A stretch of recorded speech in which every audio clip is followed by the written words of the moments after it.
श्री गिरिराज सिंह जी, प्रेम कुमार जी, रामाधार सिंह जी, नीतीश मिश्र जी, सरकार के विकास आयुक्त श्री ए.के. सिन्हा जी, राज्य सरकार के अन्य सभी यहाँ उपस्थित प्रधान सचिव और सचिव स्तर के और अन्य अधिकारीगण,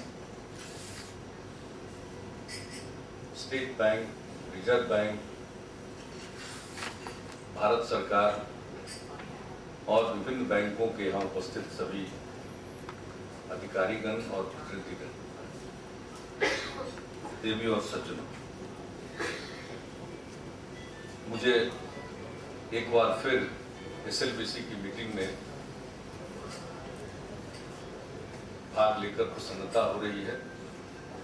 जैसा कि उप मुख्यमंत्री जी ने बताया, लगभग हर वर्ष वित्तीय वर्ष के की पहली एसएलबीसी की मीटिंग में पिछले अनेक वर्षों से भाग लेता रहा और पहले सत्र में हम लोग अपनी चिंताओं को व्यक्त करते रहे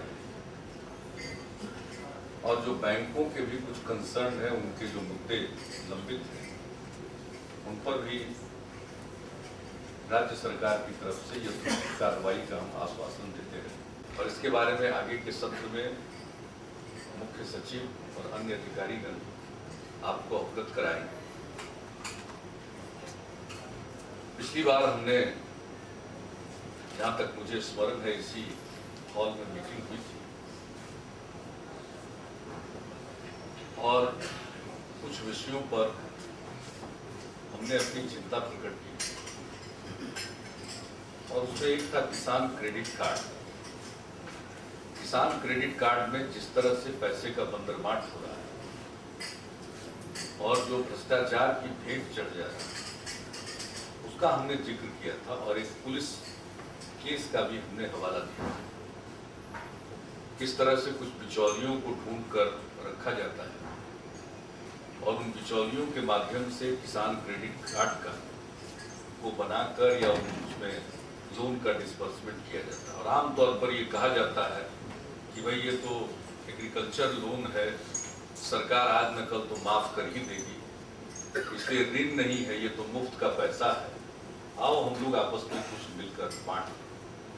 और ये बिल्कुल सच्ची कहानी, रिपोर्टेड केस है और मुझे जहाँ तक याद है, पिछली बार तो बैंकिंग सेक्रेटरी भी गवर्नमेंट ऑफ इंडिया के यहाँ मौजूद थे, अब तो वो डिफेंस सेक्रेटरी थे।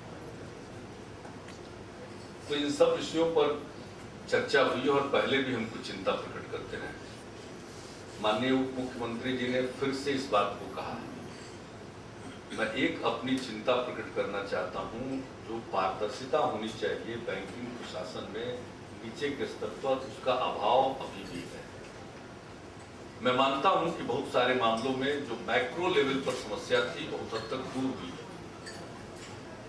पिछले कई वर्षों का अपना अनुभव है और मैं आंकड़ों को देखता हूं और मैं लगातार लोगों के बीच रहता हूं। इन दिनों फिर मैं सेवा यात्रा के सिलसिले में एक जिले में 3 दिन 4 दिन रहता हूं और विभिन्न प्रकार के लोगों से मिलता हूं, विभिन्न प्रकार की एक्टिविटीज को देखने जाता हूं, चाहे वो सेल्फ हेल्प ग्रुप की एक्टिविटी हो, किसानों की एक्टिविटी हो, कोई बागवानी का काम कर रहा है, कोई छोटा मोटा उद्योग कर रहा है। मैं अनेक प्रकार की एक्टिविटी को देखने जाता हूं और लोगों को प्रोत्साहित करता हूं। मैं उनसे सुनता हूं, क्या आपकी समस्या क्या है। अभी मुजफ्फरपुर की सेवा यात्रा के दौरान नवंबर महीने में वो रिपोर्टेड था मीडिया में। आप लोगों के यहाँ अगर मीडिया की खबरों पर नजर रखी जाती होगी तो जरूर आप लोगों के संज्ञान में बात लाई। मुजफ्फरपुर में खास तौर से लहठी लाह की चूड़ियां बनाती और शादी विवाह के मौसम में उसकी खूब मांग होती है। मुजफ्फरपुर का एक मोहल्ला है और एक मुजफ्फरपुर का ग्रामीण अंचल है जहां परंपरागत तौर पर इस काम को लोग करते हैं। मैं उनके काम को देखने गया, उनमें काफी उत्साह था। फिर हमने पूछा कि आप अपनी समस्या बताइए। छूटते ही हजारों लोगों के बीच में पूरी ताकत के साथ पूरी संख्या में मीडिया के लोग मौजूद थे और छूटते ही लोगों ने कहा कि हम लोग परेशान हैं, बैंक से पैसा नहीं मिलता है और वहाँ काफ़ी दिक्कत हुई। तो हमने फिर अपने अल्पसंख्यक वित्त निगम को कहा कि आप कोई उपाय कीजिए और यहाँ कैंप लगाकर जहाँ जहाँ और बहुत छोटी छोटी राशि की जरूरत है, तो बैंकों की शिकायत जिस क्षेत्र में, हमने एक उदाहरण दिया, किसान क्रेडिट कार्ड के बारे में तो जगजाहिर हो चुका है हर चीज। हम इस बात का उल्लेख सिर्फ इसलिए कर रहे हैं कि कोई आपके अच्छे कामों को थोप पहुँच कर बराबर करना मेरा उद्देश्य नहीं। हम अच्छे कामों की तारीफ करते हैं और जहाँ कमी है, चाहे वो हमारे सरकार की कमी हो, उसको हम उजागर करते हैं। आखिरकार हम जहाँ जाते हैं तो हमारी कमजोरी भी, हमारे शासन की कमजोरी भी सामने आती है और हम उसका खुलासा होते देखकर हम प्रसन्न होते हैं और लोगों को कहते हैं कि उसको दूर करना, क्योंकि किसी चीज को छिपा कर समस्या का समाधान नहीं किया जा सकता। पहले की प्रवृत्ति थी कि कोई कमजोरी है तो उसको पर्दे की आड़ में कर दो, तो वो समय नहीं। अब नई टेक्नोलॉजी का जमाना है, पूरी पारदर्शिता की आवश्यकता है और आईटी की, आईसीटी के विकास के साथ के बावजूद मैं कह सकता हूं कि बैंकों में नीचे के स्तर पर पारदर्शिता का अभाव है। मैंने पहले भी कहा, मैं दोहराता हूं, मैक्रो लेवल पर और ऊपर के लेवल पर स्थिति सुधरी, लेकिन माइक्रो लेवल पर, नीचे के स्तर पर समस्या जस की तस बनी। मुझको ऐसा लगता है कि हर सूरत हाल में इस चीज को एड्रेस करना पड़ेगा और एक रास्ता तो ये हो सकता है कि बैंक के द्वारा प्रदान की जाने वाली विभिन्न प्रकार की सेवाओं को, जैसे हम लोगों के यहाँ तो राइट टू सर्विस एक्ट लागू, भारत सरकार में भी सिटीजन चार्टर पर बहस हुई। अगर सिटीजन चार्टर के अंतर्गत इसको शामिल करते हुए अगर इन सेवाओं को एक समय सीमा के अंतर्गत, तो समय सीमा तो बैंकिंग सेक्टर के लोग ही तय करेंगे क्या हो। जैसे हमारे यहाँ जब भी हम निकलते थे, विकास यात्रा में निकले या उसके बाद की यात्राओं में अपने राज्य में, तो हमने देखा कि लोगों की समस्या क्या है। तो साहब, हम कास्ट सर्टिफिकेट बनाने जाते हैं तो हमको घूस देना पड़ता है, हम इनकम सर्टिफिकेट बनाने जाते हैं तो हमको घूस देना पड़ता है, हमको आवासीय प्रमाण पत्र बनाना है तो हमको घूस देना पड़ता है, लैंड पोजीशन सर्टिफिकेट चाहिए बैंक के हर काम में आप पूछते हैं, हमको घूस देना पड़ता है। तो हम लोगों ने राइट टू सर्विस एक्ट बनाया और विभिन्न प्रकार की सेवाओं को उसके दायरे में ला दिया, समय तय कर दिए, 21 दिन के अंदर उनको मिलेगा। अगर नहीं मिलता है तो कारण के साथ उनको बताना पड़ेगा कि यह सेवा आपको नहीं प्रदान की जा सकती और उसमें अपील की भी गुंजाइश रखी गई और उसके बाद सजा का प्रावधान किया। फाइन तो है, जो राइट टू सर्विस एक्ट के प्रावधानों का उल्लंघन करेंगे उनको मिसकंडक्ट माना जाएगा और नौकरी से निकाले जा सकते। ये सब प्रावधान कानून में किया है और लाखों लोग इस कानून के अंतर्गत सेवा प्राप्त करते हैं। जब राइट टू सर्विस एक्ट हमने 15 अगस्त को लागू कर दिया, उसके बाद हम 9 नवंबर से घूम रहे हैं बिहार। 15 जिले की सेवा यात्रा हम पूरी कर चुके हैं। अब कहीं से इनकम सर्टिफिकेट, कास्ट सर्टिफिकेट, आवासीय सर्टिफिकेट के लिए घूस देना पड़ता है, इसकी कोई शिकायत नहीं। तो एक झटके में अनेक प्रकार की शिकायतें खत्म हो।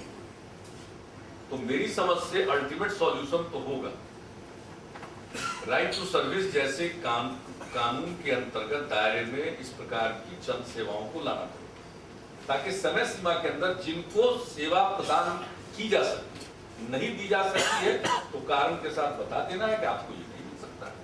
फिर वो देखेगा कि कारण गलत बताया गया तो अपील में जाएगा और अगर कारण सही है उसको तो अपील में भी उसको कोई राहत देगा और धीरे धीरे संतोष कर। मैंने एक सुझाव के तौर पर ये बात रखी है, बहरहाल जब तक वो चीज नहीं होती है तब तक तो आप सब जो वरीय पदाधिकारी हैं, मैनेजमेंट के ऊंचे स्थानों पर हैं, उनको इसे ठीक करना। और देखिए, मैं एक मात्र बहुत साधारण, आजकल दुनिया भर से लोग आते हैं, हमसे पूछते हैं कि क्या है टिप्स, बिहार जो सुधर ही नहीं सकता था, बिहार के बारे में हम लोगों की धारणा थी, बदल ही नहीं सकता, क्या किया आपने, कुछ टिप्स बताइए। बहुत लोग पूछते हैं। और आजकल हमारे अधिकारियों को न जाने कहाँ भाषण देने के लिए बुलाया गया। पहले लोग बैठे रहते थे, यहाँ तो कोई काम नहीं, कोई मीटिंग स्टेट लेवल के, नेशनल लेवल की होती थी तो उसमें वो सीधे पीछे बैठते थे, लोगों का सुनते। और आज स्थिति ये है कि इंटरनेशनल कॉन्फ्रेंस में और नेशनल कॉन्फ्रेंस में कहाँ है बिहार के प्रतिनिधि, जरा बोलिए। चाहे वो लॉ इन्फोर्समेंट हो, इंफ्रास्ट्रक्चर डेवलपमेंट हो या सोशल सेक्टर की कोई स्कीम हो, उसके बारे में लोग बिहार को सुनना चाहते हैं। तो टिप्स लोग पूछते, कोई टिप्स नहीं, सिर्फ यही है कि दिमाग का खिड़की दरवाजा खोलो और अपनी शिकायत सुनने की हिम्मत रखिए, अपनी शिकायत सुनने की हिम्मत रखिए। बहुत साधारण टिप्स हमने यही किया। हम जब विकास यात्रा में गए तो शाम में संवाद कार्यक्रम होता था रात में, और हम मंच पर जाते थे और कहते थे कि जो शिकायत करना चाहता वो ऊपर है, और 10-15 लोगों को हम ऊपर बुलाते थे अपने पास भाषण देने के लिए। उसमें बीच में कोई प्रशंसा करने लगते थे तो उनको हम हटा देते, हम चलिए अभी सुनने के लिए। तो शिकायत सुनिए, शिकायत सुन के बुरा मत मानिए। एक ही टिप्स है, तो अगर जिस दिन बैंक के प्रबंधक, महाप्रबंधक, मुख्य महाप्रबंधक अपने ब्रांच के बारे में शिकायत सुनने के लिए तैयार हो जाएंगे और मन से तैयार हो जाएंगे, देखिए दिखावे के लिए नहीं तैयार होना पड़ता, मन से तैयार होना पड़ता है। उसका अर्थ क्या है?